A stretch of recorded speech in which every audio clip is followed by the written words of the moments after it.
folks, I'm Steve Judd. I'm a professional astrologer with 35 years consultative experience, and these are my forecasts for May 2015, recorded a little bit earlier than normal because of my travel plans. Enjoy. And this is the global forecast for May 2015. It's going to be a very different month to anything so far this year. The Uranus-Pluto square has dominated the astrological headlines for the last few years, and particularly since the start of 2014 to April 2015, it's very much been the flavour of the century. Indeed, this last 3 or 4 months, since the start of January this year through to mid-April, has been one of the craziest times for a long time for many people. And there's a lot of people out there at the moment who are feeling shell-shocked, battered, bruised, thinking, what's next? Fortunately, for most of them, 80 to 85% of them, I'm able to say, as an individual level, that most of the crises and traumas and problems and major developments of this year are over. If I transpose that into a global horoscope, I can't quite say the same. Of course, there's going to be large-scale, long-term, major changes over the coming year, whether it's economic, political, military, religious or whatever. The world isn't just going to suddenly become a lot easier because the Uranus-Pluto square is passing on and moving over. However, there is going to be a shift in the dynamic. By the time many of you are looking at this, the British general election is going to be over, and certainly at the time of recording, it's looking rather unstable as to the outcome. It's almost certainly going to be some type of botched job. That won't make a big difference to the changing world economy. It's almost an irrelevance. The big picture is not so much the Uranus-Pluto square diminishing or the upcoming Saturn-Neptune square devolving. Saturn's going retrograde, Pluto's going retrograde. Neptune's going to start going retrograde, I think, start of next month. So, you know, it's slowing right down. Uranus, not a big deal. Jupiter's in Leo, and he's moving forwards now. He's going to be trining Uranus.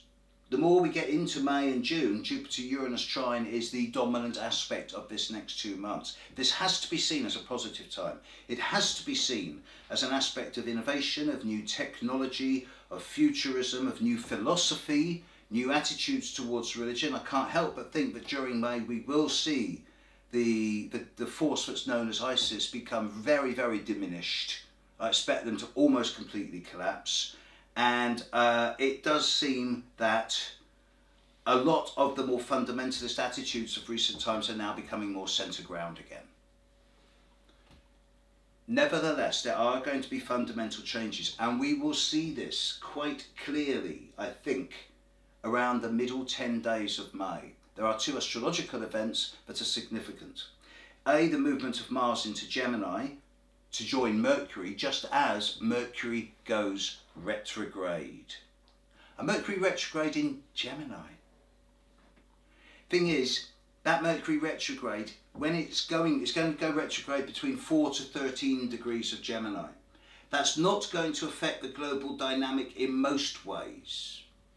It is going to be squaring Neptune.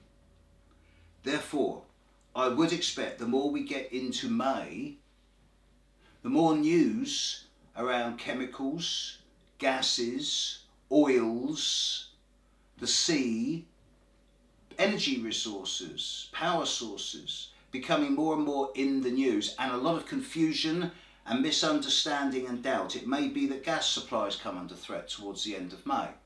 It may be that oil discoveries change, or the oil situation changes considerably at the end of May. It's going to be hype and spin.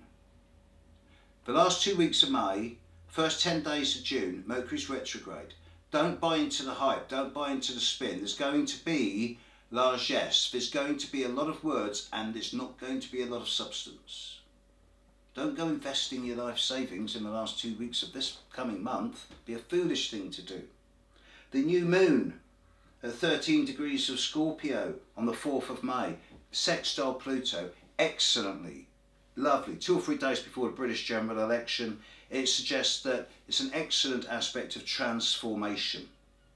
At the moment, the British general election closes at 10 p.m. on the evening of the 7th. Saturn is rising on the ascendant. This could suggest a hodgepodge and a rerun in November. It could just as easily suggest a new 5-year term for something that's brand new, a whole switch. And bearing in mind that the upcoming Saturn-Neptune square of the coming year, whenever Saturn and Neptune come together, there's always a surge towards the left.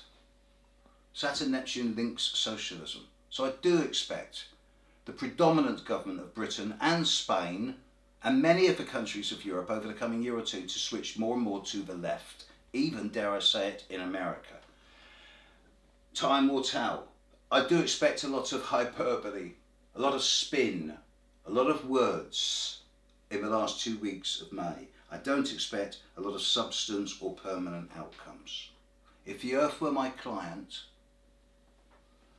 and its people were part of it, I would be saying to the Earth as an individual, don't buy into the hype and spin. See where you stand by mid-June, then you can make informed decisions. So as far as May 2015 goes, planet Earth, have an active, informed but non-decisive month.